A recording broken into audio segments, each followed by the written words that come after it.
عمرك سألتي نفسك هو أنا بعمل كل حاجة لابني وبرضه بيتصرف تصرفات مش مفهومة؟ أنا بأكله وبشربه وبلبسه وكمان بلعبه، بس ليه ساعات بيصرخ أو بيكسر في الحاجات؟ السبب الحقيقي مش دايما جسدي، يعني مش شرط يكون صراخه ده أو زنه إن في ألم جسدي موجود جواه. الطفل محتاج أكتر بكتير جدا من الأكل والنوم واللعب. الطفل له احتياجات نفسية، لو انتي ما أشبعتهالوش بيعبر عنها بسلوكيات مزعجة. في الفيديو ده هنتعرف مع بعض على أهم الاحتياجات النفسية للطفل، وإزاي لو عرفناها ممكن نمنع مشاكل كتير جدا قبل ما تحصل.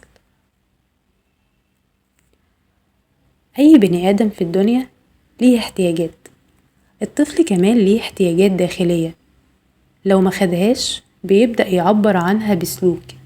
تعالي أقولك على أهم الاحتياجات النفسية اللي لازم ناخد بالنا منها. أول حاجة الاهتمام. الطفل عايز يحس إنك شايفاه، بتسمعيه، حاسة بيه. لو ما خدش ده هيبدأ يزن ويعلي صوته ويعمل حركات مستفزة علشان بس يقولك بصيلي أو اسمعيني. تاني حاجة الأمان. الطفل محتاج يحس إنك موجودة، إن الدنيا ما بتنهزش من حواليه. لو حصلت تغييرات مفاجئة منه أو صراخ كتير في البيت أو تهديد متكرر هيبدأ يحس بالخوف، والنتيجة عناد وكتمان وتعلق زيادة، وأوقات بتوصل للتبول اللا إرادي. تالت حاجة الحب غير المشروط، يعني تحبيه حتى لما يغلط، مش تحبيه بس لو نجح أو لو سمع الكلام. الطفل لما يحس إن حبك ليه متوقف على سلوكه بيفقد الثقة، وهيعيش طول عمره يحاول يرضي الناس. رابع حاجة التقدير والاحترام. لازم تكوني عارفة إن الطفل ده مش نسخة صغيرة منك، هو شخص كامل يستحق يتسمع ويحترم. لو دايما بتقطعيه أو بتقولوله اسكت أو بتسخري من كلامه هيبدأ يا إما ينعزل يا إما يتمرد عليكي. خامس حاجة الحرية والتعبير عن الرأي.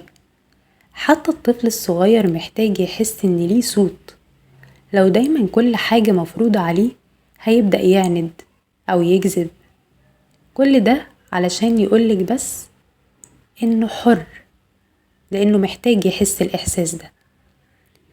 كل احتياج من دول لو انتي ما أشبعتيهوش بيظهر في شكل سلوك، مش لأن الطفل عايز يتعبك، بس لأنه مش عارف يقولك أنا ناقصني كذا غير بالتصرف ده. فلو ابنك بيتصرف تصرف معين مضايقك اسألي نفسك هو ناقصه ايه، حاسس بايه، ازاي اقدر اشبع الاحتياج ده قبل ما اعاقبه على سلوكه. مهمتك بعد الفيديو ده اكتبي اسم ابنك وتحتيه 5 خانات: حب، امان، اهتمام، حرية، احترام. وحاولي تكتبي تحت كل خانة ازاي بتعبري عنها ليه في الوقت الحالي، ولو لقيتي خانة ناقصة ابدأي عوضيها بهدوء